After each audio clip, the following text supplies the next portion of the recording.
Hormuz প্রণালী দিয়ে তেল পরিবহনের উপর নির্ভরশীল দেশগুলোকে এই গুরুত্বপূর্ণ জলপথের নিরাপত্তা নিশ্চিত করতে এগিয়ে আসার আহ্বান জানিয়েছেন যুক্তরাষ্ট্রের প্রেসিডেন্ট ডোনাল্ড ট্রাম্প। তিনি বলেন, হরমুজ প্রণালীর নিরাপত্তা নিশ্চিত করা শুধু যুক্তরাষ্ট্রের দায়িত্ব নয়, বরং এটি সবার যৌথ দায়িত্ব হওয়া উচিত।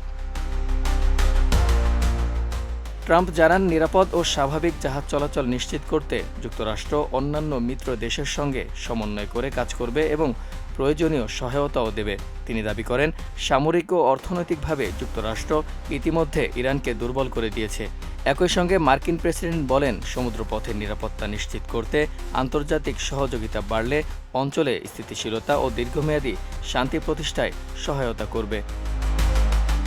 নিউজ ডেস্ক, প্রজন্ম 24।